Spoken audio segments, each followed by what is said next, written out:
What's going on, everybody? Good evening. We're going to go ahead and try things a little bit differently today. We're going to go ahead and get the training camp report out as soon as possible after the training camp day is over. So it wrapped up a little while ago. We've been getting updates, we've been getting information from the various beat reporters over the last couple of hours. Like I said yesterday, or this morning rather, it takes a while for the information to be put out for public consumption, even after the training camp session itself is over. So I can't do it immediately after, but this is probably about the best that I can do. So we're going to try it this way, see how it goes. And I don't know, maybe this will be a little bit better because, again, it is a little more hot off the presses now versus me posting it in like 14 hours. So we're going to take a look at what happened today at Seahawks training camp. And as most of you probably already know by now, it was marked by a lot of violence. And I mean violence after the whistle had blown. And I mean violence that maybe was pushing it a little too far, but that's going to be up for everyone's interpretation. So we're going to go through the data that we have, but before I get to that, I hope you enjoy this video. Please like the video down below. Click the like button, takes less than a second. Subscribe to the channel if you're new and you want daily Seahawks content. Click the bell for notifications. Consider becoming a channel member. Costs $2 a month. Those are the best ways to support the channel. Okay, so Greg Bell has his write-up on today's training camp session over on the News Tribune. I think Corbin Smith has his up on SI.com. So if you want to read more about these training camp events, then head on over there, give them a look.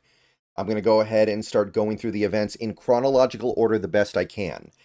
And there may be some discrepancies with that. There may be some issues with that because sometimes it's a little bit hard to tell when something happened because some reporters get right on it. Some reporters are going to be a few minutes late. Some reporters are going to get caught in the middle. Sometimes you can't really tell when certain things happen, but I'm going to do my best to keep things chronological once we get to the training camp events.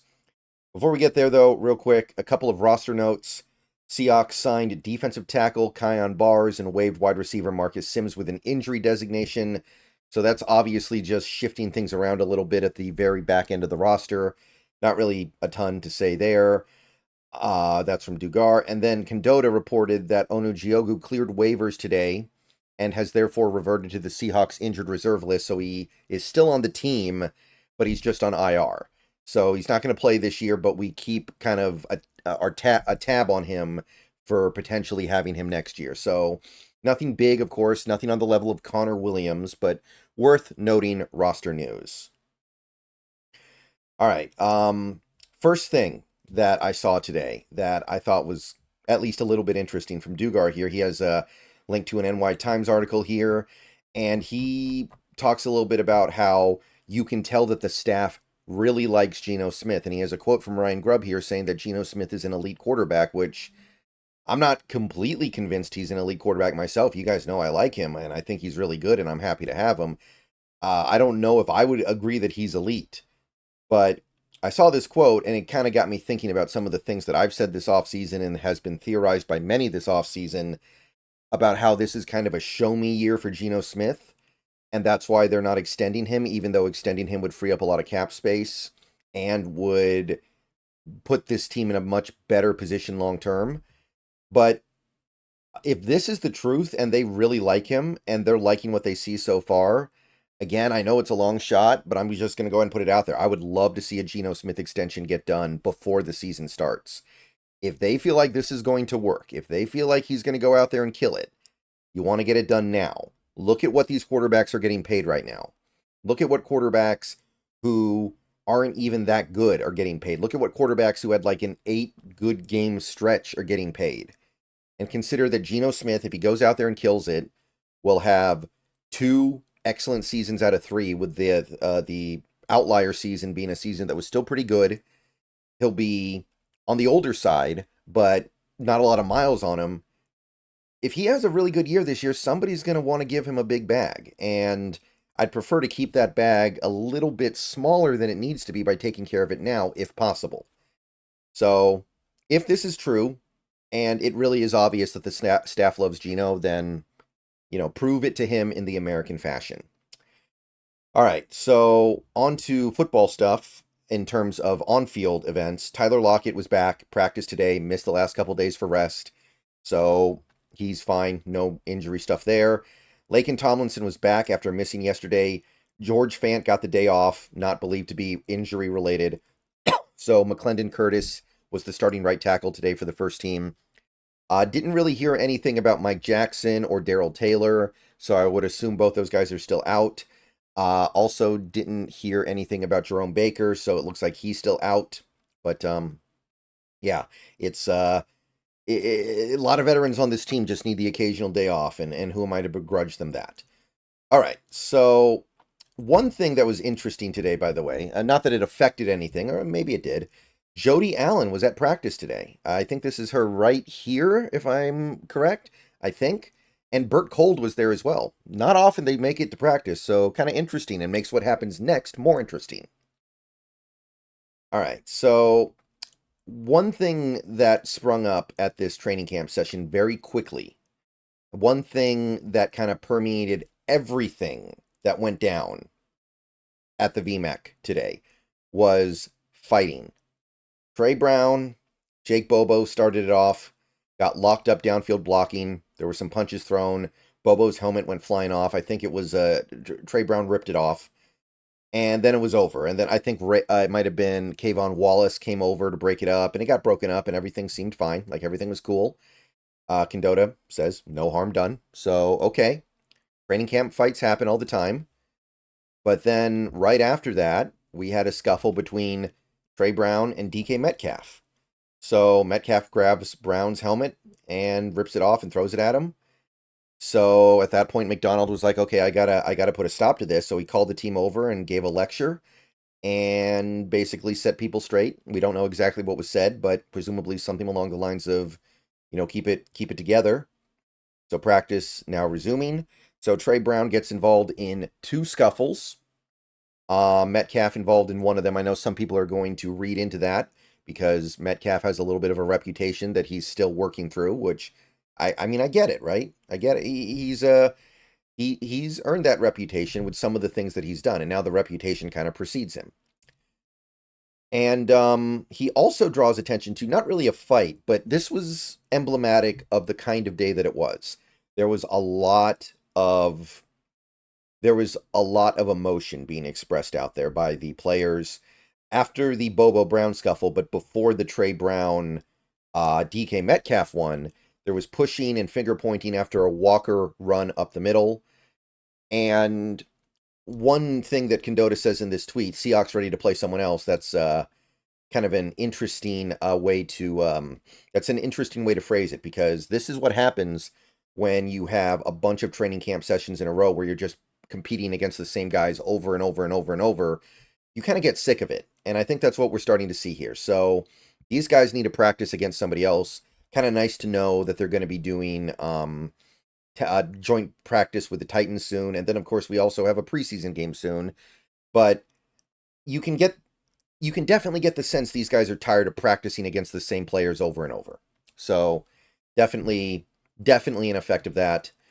Dugar here calls attention to another scrum, and I think this one actually happened before the Metcalf and Trey Brown one.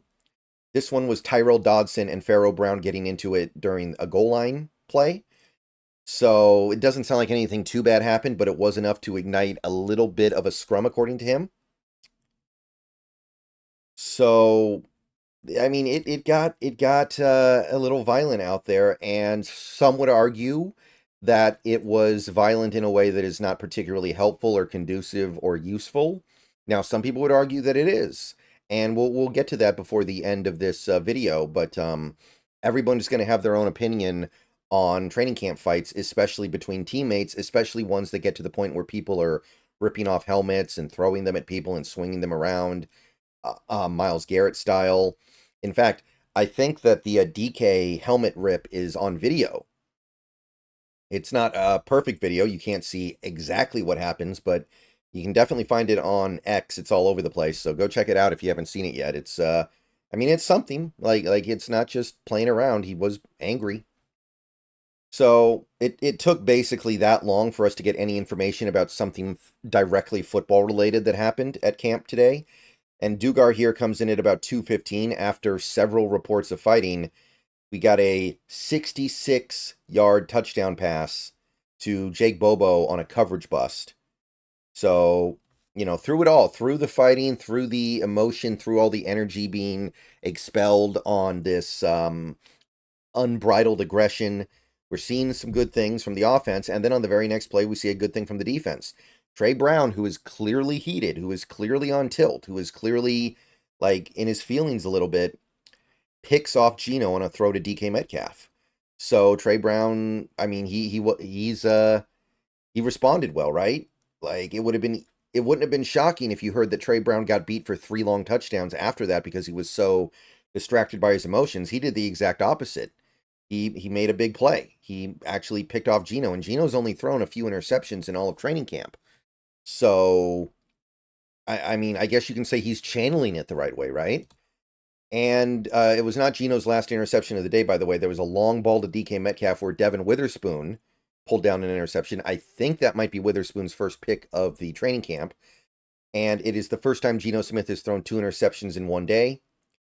Both throws have gone to DK, and 3 of his 4 interceptions overall are DK targets, according to Dugar here. So read into that as you will. But realistically, DK is probably going to lead the team in targets. And when you get targeted a lot, you make a lot of catches, you get a lot of touchdowns, but you do have a decent amount of interceptions because that's what happens when you get thrown the ball your way. There's high volume. Occasionally, there's going to be a turd in the punch bowl. But yeah, Devon Witherspoon comes down with an interception. So through all this fighting stuff, you're still seeing encouraging signs. You're still seeing stuff that should excite you and thrill you for this upcoming season. But it was honestly kind of few and far between today. Condotta picks right back up where he left off. The fighting started up again. It had calmed down for a few minutes, but then D. Eskridge and Carlton Johnson, it got broken up quickly, but it got heated to the point where it was clearly more than just after whistle shenanigans. And, these are 2 guys who are probably not going to make the team at this point. I think Eskridge at this point he's just not really doing much of anything. He's not really separating himself from the other guys on the roster. And Carlton Johnson just has an uphill battle. No fault of his own. I think he's actually doing well, by the way, because we just have too many cornerbacks. So that happened. And then we got the big one. And I call it the big one simply because it resulted in ejections. Derek Hall and Christian Haynes got into it during the one-on-ones with the linemen. And McDonald has decided I've had enough, and he ejected both guys. Hall and Haynes went back into the building. And, I mean, it was kind of close to the end of the day, I guess. I'm not going to say it was anything devastating, like they didn't lose a ridiculous amount of practice time. These are 2 young players we're going to be counting on to be productive for us in 2024, though. So I would hope it's not a repeat occurrence.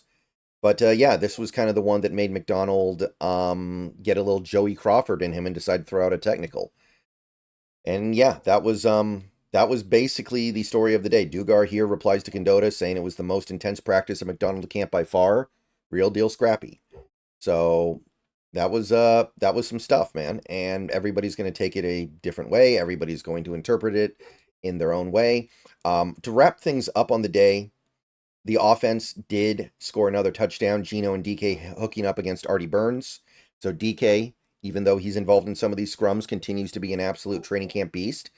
And then the next play, Sam Howell hits a 35-yard touchdown to Shenault. So Shenault's, I mean, he's standing out in some positive ways. Like, we can't say that about Eskridge, but we can say that Shenault has been making plays at times during training camp. Maybe not a ton, but it feels like he's going to make the team at this point because of special teams value on top of what he's doing on offense. So, by the way, Sam Howell supposedly had one of his best days so far. He actually looked more accurate than normal.